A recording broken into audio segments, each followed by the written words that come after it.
Welcome, Lee here from Play Guitar Academy, and today is the second video in my blues mastery series with the secret to smooth string bends in blues. But before we get started, don't forget to grab my free email course, Blues Solo Breakthrough. It's 6 steps to confident killer solos, and it's packed with tips and strategies to help you play with confidence and make every note count.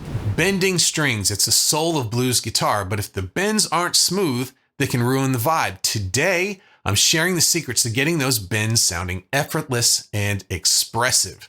By the end of the video, you'll know how to bend strings like a pro and make your solos sing. Why does bending strings matter so much in the blues? Well, it's for emotional expression. The whole thing we're trying to do is mimic the human voice. That's because your listeners respond to that. And the voice sometimes will go under a note and then bend smoothly up into the note. Something like this. It builds tension and release. The first note, okay, that might be on a strong beat and you hit in the flat 7. But as it bends up to the strongest note, which is the root, you really get that sound of something getting really tense and then opening up to a very, very strong note. And another thing about these bends is they can build your own signature sound. You've B.B. King, that's all you have to hear. And then Stevie Ray Vaughan and Albert King, a much more aggressive approach to bending strings. So let's take a look at the basic bends and see how we do these. I'm gonna go to the key of G, and our first basic bend is a whole step bend. That's taking a note and bending it up 2 frets. So the first note, we're gonna be in the key of G at the 6th fret on the B string, and this is the flat 7th. This is an F note, and we're gonna bend it up to a G note here. So I have this as a whole step bend, so we can take our time doing this.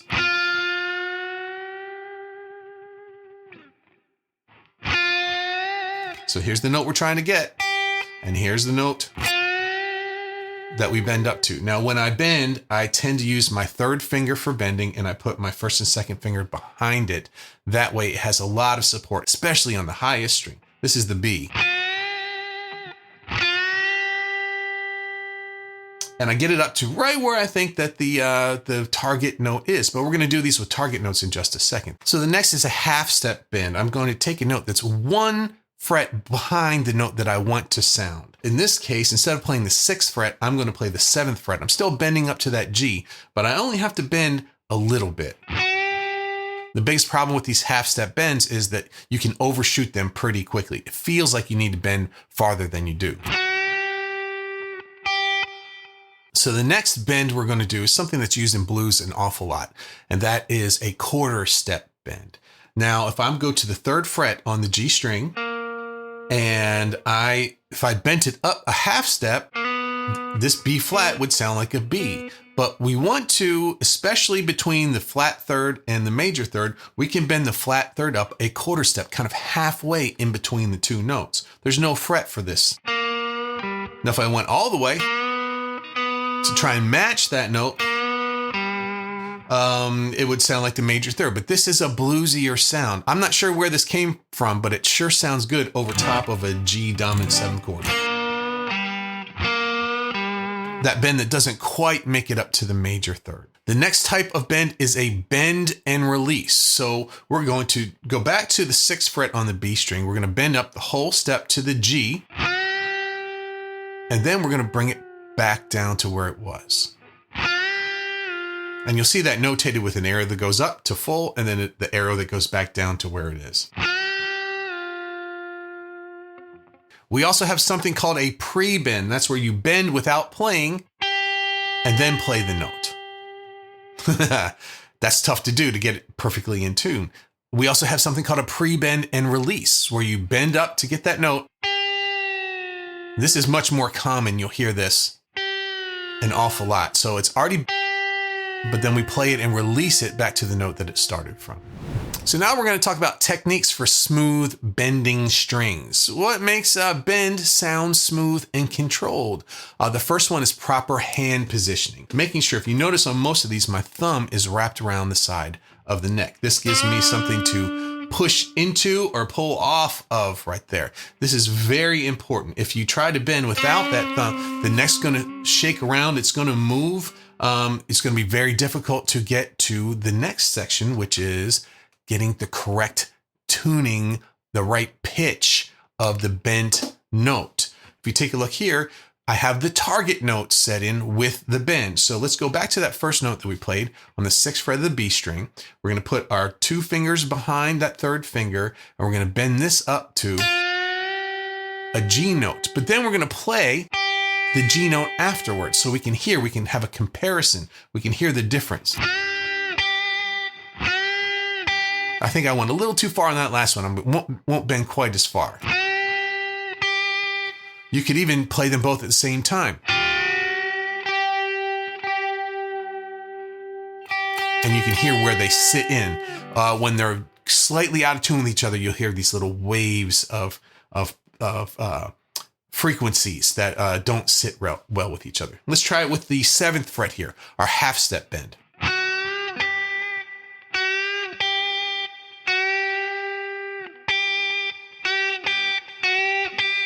Now this one, because of the distance, is going to be hard to play at the same time. Let's see if I can do it.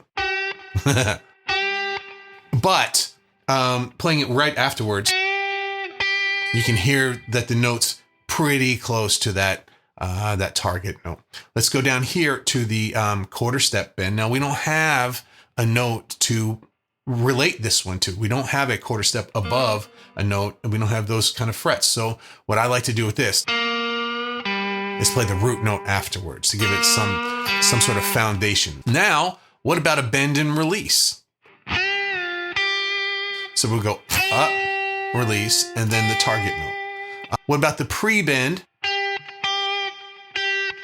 That way you can really hear, they're right next to each other.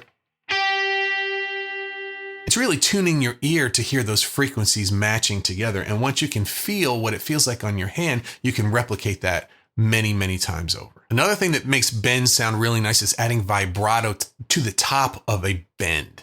Go ahead and hit your note and then loosen and then tighten again.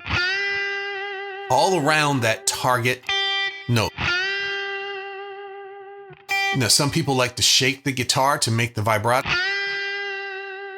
It makes the string kind of slip over top of the fret, which is really nice. Or you can use your thumb as leverage and push up and back. Now, most vibrato is loosening and then going back up to the note. The detuning happens underneath the note, but you could go above the note. It sounds a little bit too much for me though. What are the most common mistakes when bending strings, and how do you fix them? Well, bending out of tune is the biggest one there. So using a target note, you can actually use a tuner. I have one of these clip-on tuners at the end here. So if I was to turn that on and bend this 6th fret on the B string up to a G, I can see when I've gone too far. There we go, right in tune. Right there. Some of the other things that can ruin a bend is rushing the bend, playing it too fast, straining your fingers, especially if you've been doing a lot of bends. At some point, you start to clamp down too hard. You push down on the strings, and it actually makes the just regular notes before you bend them out of tune. So practice pushing across the fret instead of pushing straight down on it.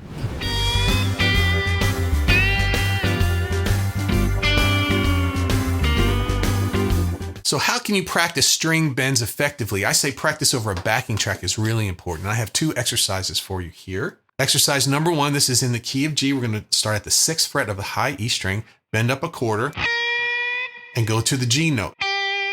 I'm taking the minor third, bending it up a quarter step bend. Now, and then playing the root. Now I go down to the B string. I'm going to do a bend and release on the 6th fret. Then I've got a pre-bend and release on the 5th fret of the G string, and then finally a half step bend on the minor third. This is the 3rd fret on the G string up to the major third.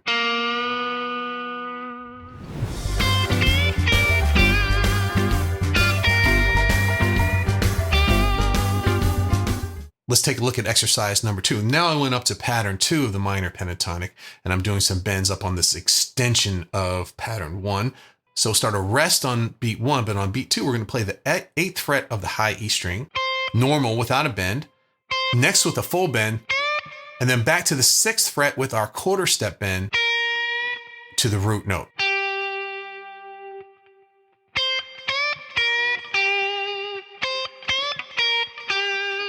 Then as we continue on beat 4 of that measure, we play the 6th fret on the B string. That is without a bend, but then we quickly go over to the E string and we'll go up a half step.